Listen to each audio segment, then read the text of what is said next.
Christ who calls us. Please be seated.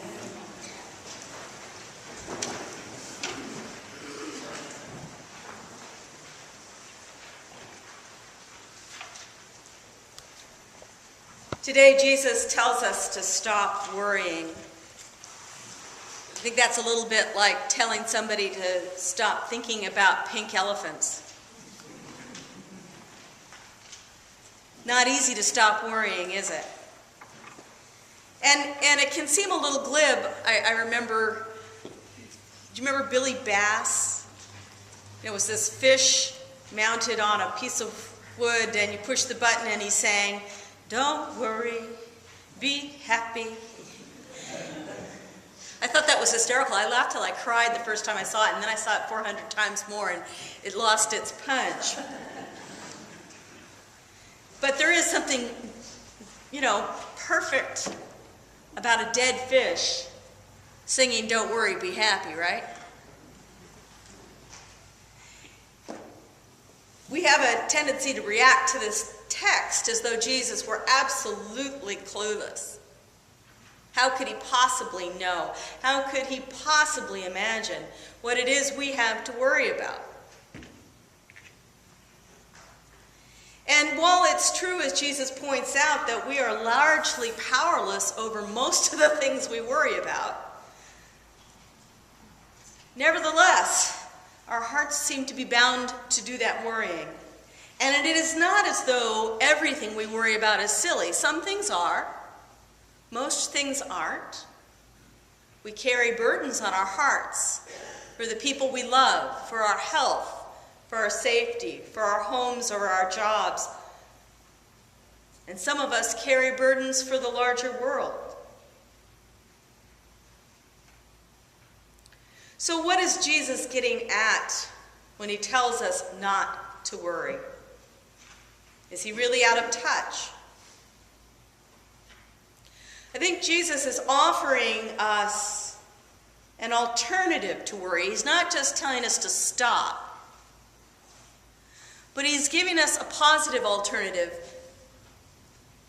He's not just saying don't think about pink elephants, but he's offering us a blue elephant to consider. First, he says, look. Consider the lilies of the field. Consider the birds of the air. I think, to start with, he's not just giving us an example of how the world works rather well, apart from our worries. I think he's also inviting us to open our eyes and be present in the moment. I know that when I'm really troubled and I find myself working in the yard, everything goes away. And I come face to face with these growing things right here. When they're at this level, it changes my perspective. There is something about being in the real present that I think is essential to Christian spirituality, maybe any kind of spirituality. When we take our focus off the imagined future about which we are anxious and place our focus instead on the real present, what we often see are people we love, the beauty of nature, the miracle of our bodies. As badly as our bodies may be working, they're still working. The invitation is to look right now at what is here, right now, and be aware with gratitude of all the things that are right under our noses. Jesus says to look, and then he says, seek. That famous phrase, seek first the kingdom of God and God's righteousness. In other words, put your energies into the things that matter most. If you are tempted to worry about any number of things,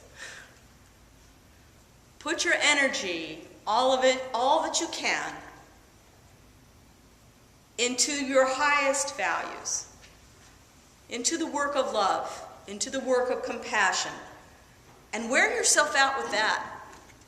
And then see if you have any leftover energy for worrying about a future you cannot control.